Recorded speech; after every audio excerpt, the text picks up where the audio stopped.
سلطان محمود غزنوی اور ہندو شہزادی۔ ایک بار حضرت سلطان محمود غزنوی رحمۃ اللہ علیہ اپنے کچھ سپاہ سالاروں کے ساتھ جنگل کے راستے سے بھٹک گئے۔ عصر کے بعد وقت تیزی سے سورج ڈھلنے کی طرف گزر رہا تھا۔ سلطان جنگل میں راستہ تلاش کرنے میں سرگرداں تھے کہ ایک ہندو دھرم کی شہزادی پر نظر پڑی جو اپنی کنیز کے ساتھ شاید شکار پر نکل آئی تھی۔ اکیلی شہزادی اور اس کی کنیز اس چیز سے بے خبر دریا کے کنارے پاؤں ڈبوئے بیٹھی تھی کہ ان کے پیچھے ایک جنگلی ریچھ پہنچ چکا ہے۔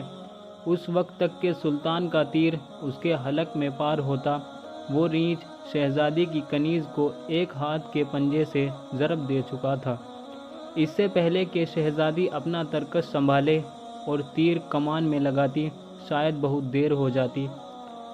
سلطان محمود غزنوی رحمۃ اللہ علیہ نے پے در پے 3 تیر اس جنگلی درندے پر دے مارے جس سے وہ ڈھیر ہو گیا۔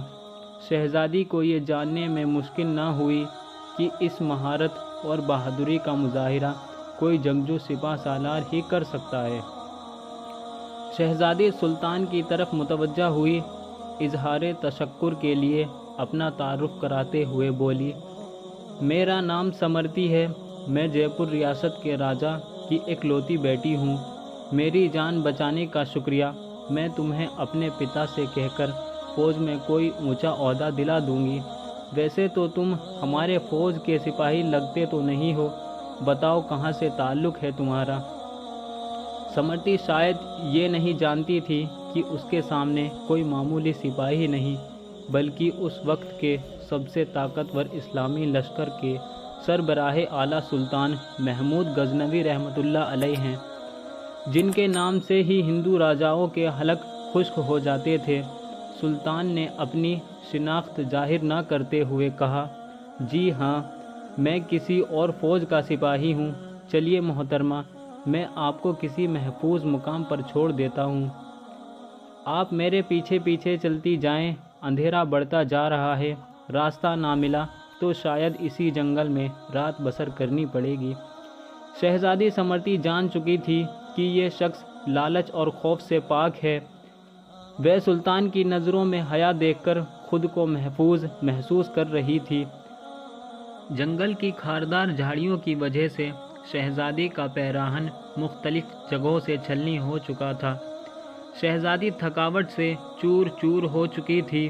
سلطان نے شہزادی کو ایک سخت پتھروں اور پیڑوں کی اوٹ کی طرف اشارہ کرتے ہوئے کہا، شہزادی آپ ادھر آرام کر لیں، رات کی تاریکی بڑھ رہی ہے اور موسم میں بھی بدلاؤ کے آثار ہیں۔